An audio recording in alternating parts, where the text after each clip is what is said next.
Still with me, and we have an addition to the team, defense attorney Ambrosio Rodriguez. Ambrosio, good to see you. Let me start with you in the context of this Russia investigation. We got these comments from President Trump a couple of hours ago, speaking on a radio show and expressing some frustration with the separation of powers. Take a listen.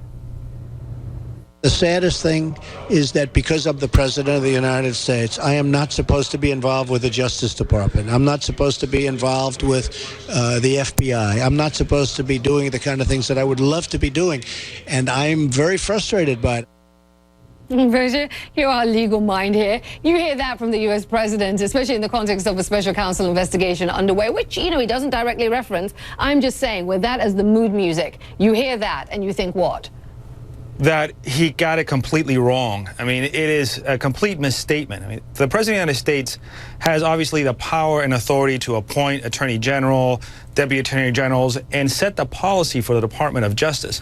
What he doesn't have in order to protect the integrity of our justice system is the ability or the power to get involved in the actual litigation or the investigations and to try to determine who to prosecute and when. I mean, that is the job of career attorneys and prosecutors that make a determination as to whether or not there is probable cause for investigation and who to investigate. We don't want a system where a president of the United States, for political reasons, investigates or prosecutes people. That's why we have civil servants and career prosecutors make those decisions. So he's just wrong. That's just a misstatement of the law and his job.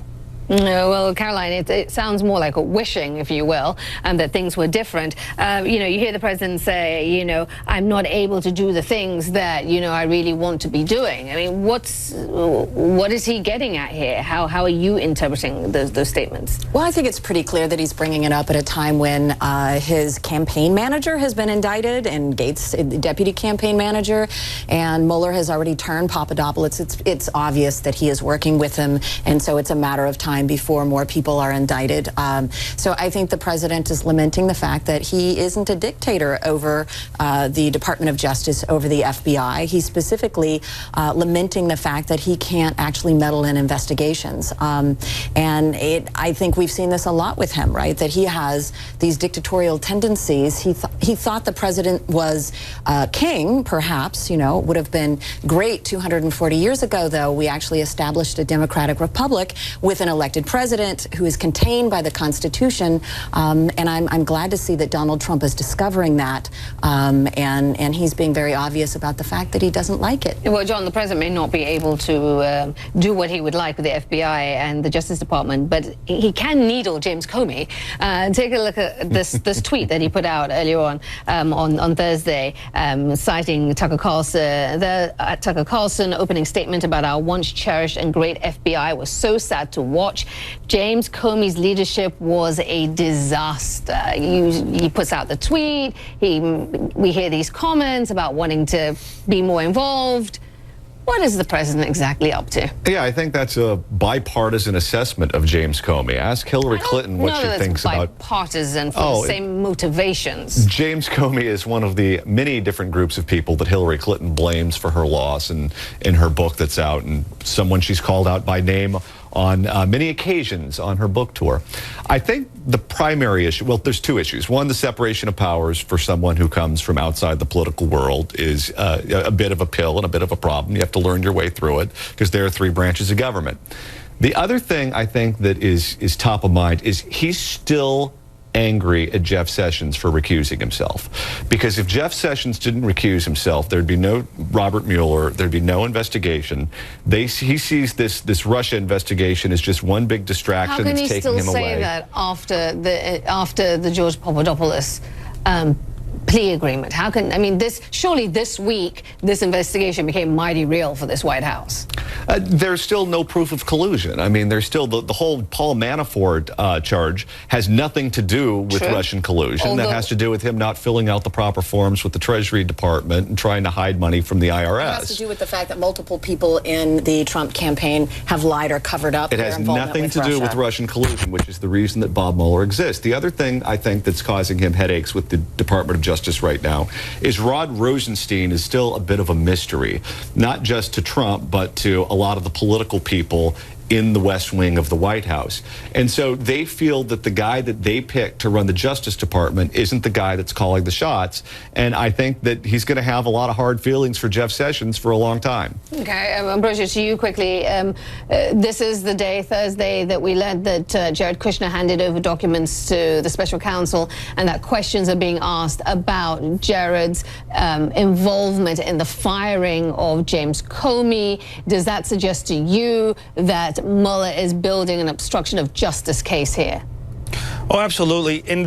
Look, when the FBI and the federal government goes after an organization and does an investigation, they flip people. They begin where they can and they move up the ladder. That is, they start with someone like Papadopoulos and see what information he provides in order to move up the chain. I mean, look, we just have to look at Watergate.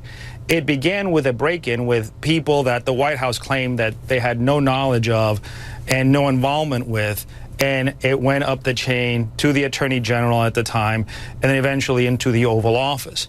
So we are still at the very beginning of all this, but obviously everything that's happened with that we've seen in the news for the last year involving Russia, and especially I think the most important thing is the number of times that Jared Kushner has gone back and refiled his disclosures. That, to me, is a big indication of where this investigation is going and what Robert Mueller is talking about. And just briefly about John's point that the separation of powers is a bitter pill to swallow. Look, I was taught in the 4th grade in civics that the separation of power is one of the greatest things about this country and what makes it so special, not a bitter pill to swallow. All right. Well, I mean, FDR tried to pack the court. Because we're going to have a break to get to, but how many presidents wanted line item vetoes? This is not something that's new. I totally agree with you. The separation of powers that we have is the best form of government on planet Earth, but it's a frustration not just of this president, of many presidents. All right, we have to hit pause. Please stay with me. We're going to come back after a very quick break. Next on Newsroom LA, President Donald Trump is calling for the death penalty against the New York terror suspect. Plus, ISIS says that suspect was one of its soldiers. The terror group's claims next. We're going to discuss all of this when we come back. Hello, everyone. ISIS claims the New York terror attacker is a soldier of the caliphate. The claim was just posted online by the group's weekly newspaper, Al Napa. ISIS did not provide any credible evidence that it had knowledge of the attack before it happened or that it was involved in the planning process. The terror group also did not claim direct responsibility for the attack or specifically name the suspected attacker. Well, the name of the attacker is Saifullah Saipov, and he still has not even entered a plea to federal terrorism charges.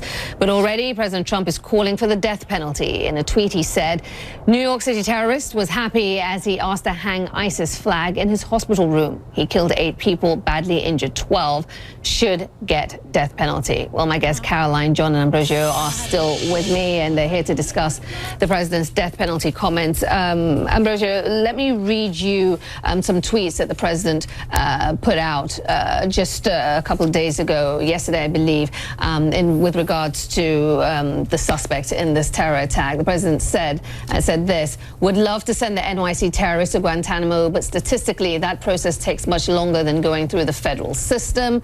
He goes on to say there is also something appropriate about keeping him in the home of the horrible crime he committed. Should move fast, death penalty. Ambrosio, you're a legal man. I mean, what does it mean for the case here against Saipov that you have the President of the United States openly calling for the death penalty? Some would say that he's prejudicing the case before it's even got off the ground.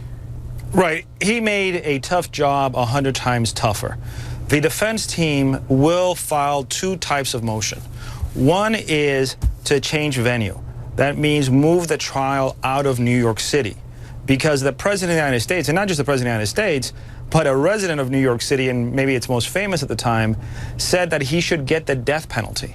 Now, how they will argue to the judge that it's impossible for him to receive a fair trial in Manhattan because of the president's tweet.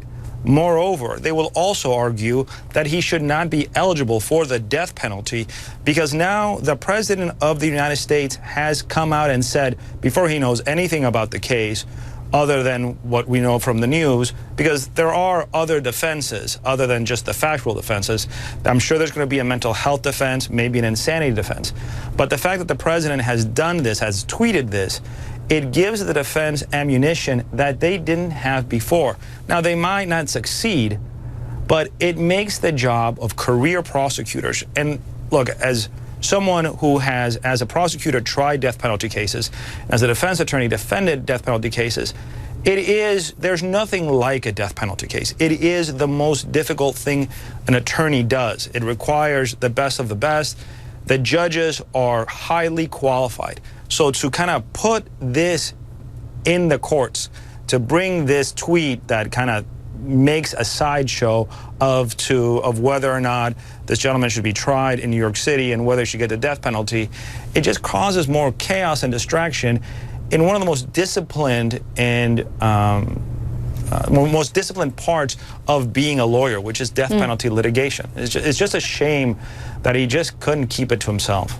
And John, let me come to you on that point. The president couldn't keep it to himself, as you heard Ambrosio put it, weighing in, calling for the death penalty. He did the same thing in terms of weighing in on the Bo Bergdahl case, the U.S. Army soldier who deserted in Afghanistan. And the judge actually said, basically, that he will give him a lighter sentence, if you will, because of the president's comments. I mean, we have a real-world example of the impact of speaking out ahead of a trial, and he's done it again.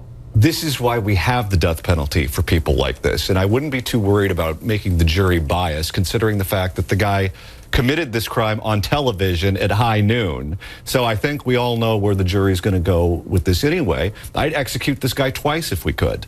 And this is one thing where Trump is still entitled to and he'll get one. The norms and the due process, and is entitled to a fair trial. That is what this country is built upon, right? And he'll have a trial.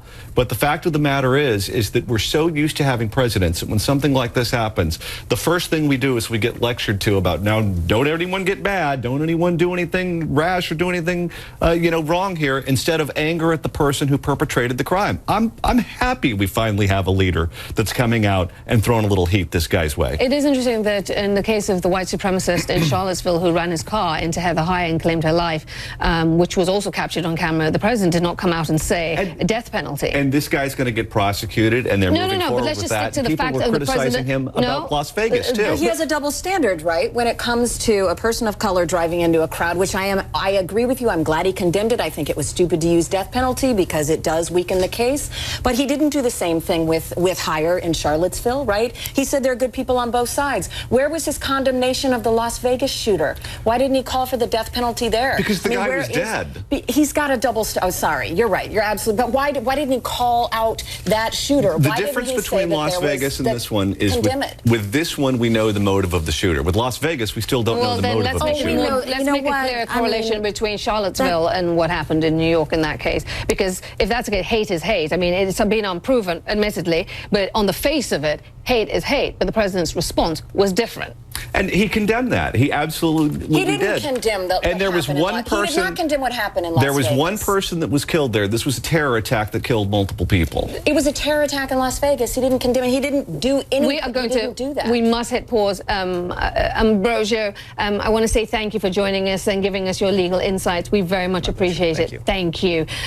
Just one quick point to